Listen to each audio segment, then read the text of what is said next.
हम हनुमान जी के बारे में खूब पढ़ें तो एक बात तो समझ में आती है, साधु संत के तुम रखवारे असुर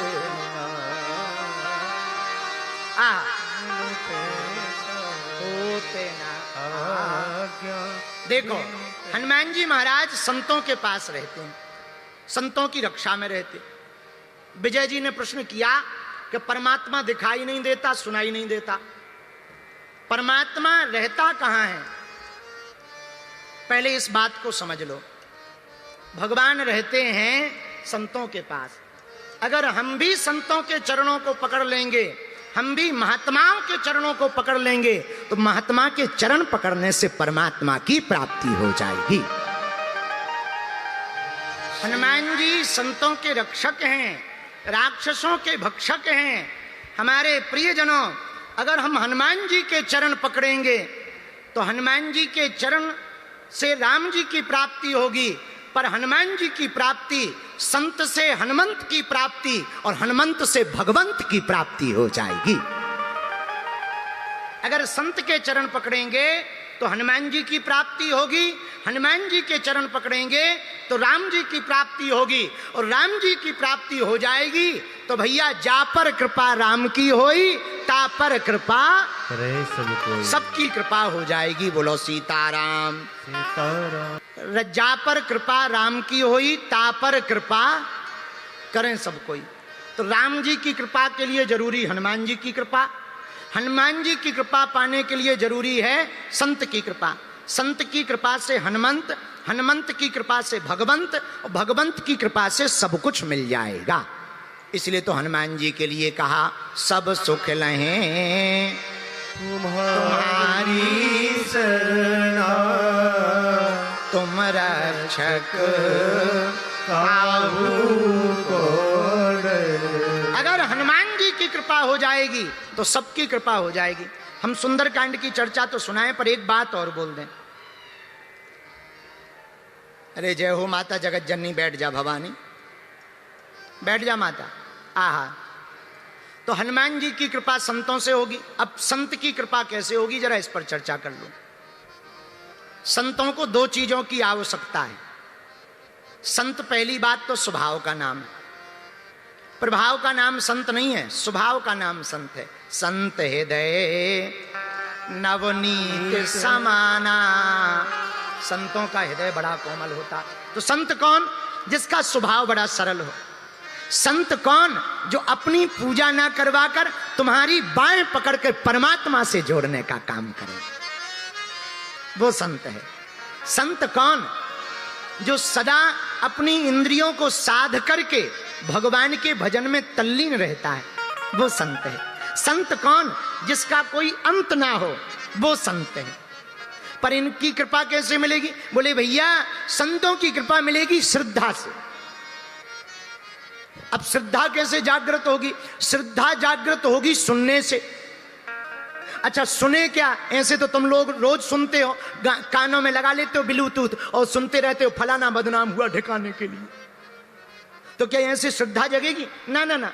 फिर संतों की कृपा होगी श्रद्धा से। श्रद्धा उत्पन्न कैसे होगी? बोले सुनने से। पर सुने क्या? बोले सुनने के लिए भगवान की कथा है। भगवान की कथा, भक्तों की कथा सुनने से श्रद्धा उत्पन्न होगी। श्रद्धा से संत की प्राप्ति होगी, संत से हनुमंत की प्राप्ति होगी, हनुमंत से भगवंत की प्राप्ति होगी, और भगवंत से फिर सबकी कृपा हम पर हो जाएगी। और जब सबकी कृपा हो जाएगी तो चौपाई सिद्ध हो जाएगी। जा पर कृपा राम की हो,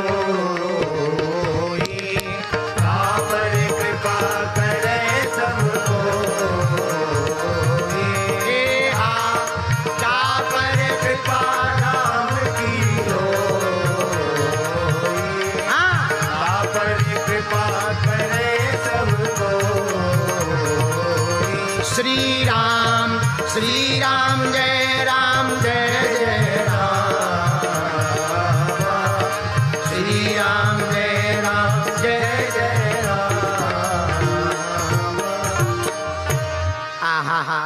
इस प्रकार से इस चौपाई के आशय पर अगर हम जाएं तो मूल में भगवान की कथा सुनना ही आएगा कि अगर कथा सुनेंगे तो श्रद्धा जागेगी।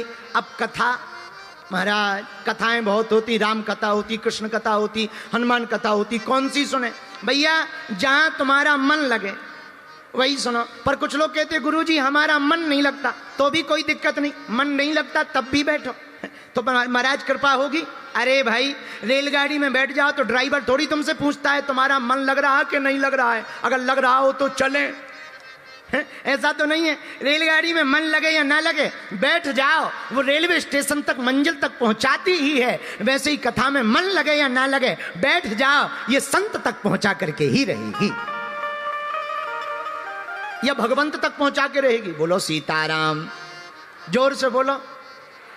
लेकिन हाँ शर्त ये है, चापलूसी करके मत बैठना, बैठना पूर्ण समर्पण के साथ। एक आदमी था, रहा होगा पंचकुला का, महान तो पंचकुला में ही मिलते हैं। एक आदमी पंचकुला में था, भयंकर बुद्धिमान आदमी। उसने सोचा रेलगाड़ी से जाना है, करें क्या? तो उसने नकली सांप पकड़ा, नकली सांप लिया, रेलगाड़ी के डब्बा में गया, एक कोने में डाल दिया, और जैसे ही डाला डब्बा भयंकर भरा हुआ था, खचाखच, बैठने की क्या पांव रखने की जगह नहीं। ये चिल्ला के बोला अरे सांप है, सांप है, सांप है। पूरा डिब्बा खाली हो गया। और जैसे ही डिब्बा खाली हुआ इसने कहा देखो क्या बढ़िया बुद्धि लगाई, चूंकि पंचकुला का था ना। लेट गया कुर्सी पर, पूरी रात सोता रहा। बोले अब तो बहुत बढ़िया है, दिल्ली सुबह आएगी, बढ़िया सुबह उठ जाएंगे, बढ़िया। पूरी रात सोता रहा। सुबह हुई, रेलवे स्टेशन पर चाय वाला है, चाय ले लो चाय। इसको लगा स्टेशन आ गई, लगता है दिल्ली आ गई। जागा, चाय वाले को बुलाए, चाय दो। चाय पीने लगा। भैया ये कौन सा रेलवे स्टेशन है? बोले पंचकुला है। कौन सा रेलवे स्टेशन? बोले पंचकुला। तो अब ये सोचने लगा कि रात को तो हम चले तो पंचकुला से ही थे। बोले भैया चले जरूर होंगे, पर ये डिब्बा गया ही नहीं, रात में इसमें सांप निकल आया तो ये डिब्बा छोड़ दिया गया है। यही जिंदगी है। तो जिंदगी में अगर तुम भगवान के सामने होशियारी करोगे तो भगवान ठिकाने लगा देंगे। बोलो सीताराम, जोर से बोलो। इसलिए हर जगह होशियारी करना, भगवान के सामने, गुरुजी के सामने होशियारी ना करना, वरना ठटरी भर जाएगी। हाँ, दूसरी बात होशियारी पे, एक यहीं पंचकुला का कुत्ता, अच्छा कुत्ता तो कुत्ता होते हैं, हर जगह होते हैं, हमारे गांव में भी बहुत से कुत्ते हैं, तो बुरा ना मानना। पंचकुला का एक कुत्ता, ये तर्क हम ये दृष्टांत हम ऐसा सुनाते तो हमें याद आ गया। एक पंचकुला का कुत्ता बैलगाड़ी के नीचे जा रहा था, पूंछ छुई थी बैलगाड़ी में, उसको लग रहा था बाहरे हम बैलगाड़ी चला रहे हैं। हाँ, उसको लग रहा था बाहरे हम बैलगाड़ी चला रहे हैं, बल्कि चला कोई और रहा था, बस केवल पूंछ टच हो जाने के कारण उसको लग रहा था हम चला रहे। उसने सोचा वाह आज तो हमारी मैगजीन में फोटो छपेगी, कुत्तों के इतिहास में नाम लिखेगा कि टॉमी नाम का कुत्ता बड़ा बलवान था, बैलगाड़ी ले जाता था। ये सपने देख ही रहा था। उसने सोचा पहले ट्राई कर लो, सच में चला रहे कि नहीं चला रहे। उसने सोचा अगर हम रुके और गाड़ी रुकी तो पक्का है हम चला रहे। वो रुका, किस्मत की बात, गाड़ी का पहिया पत्थर में अटक गया, गाड़ी रुक गई। अब उसको फुल कॉन्फिडेंस हो गया, वाह अब तो हम ही चला रहे हैं, हम ही चला रहे हैं, वाह वाह वाह हम ही चला रहे हैं। लेकिन भगवान ऐसे लोगों की बुद्धि जल्दी ठिकाने लगाते।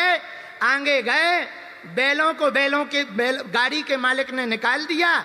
जैसे ही बैलों को निकाला, गाड़ी नीचे आई तो जो कुत्ता ये सोच रहा था हम चला रहे, गाड़ी में चप गया चाउमीन, कैसे पांव पसर गए, मुंह फैल गया।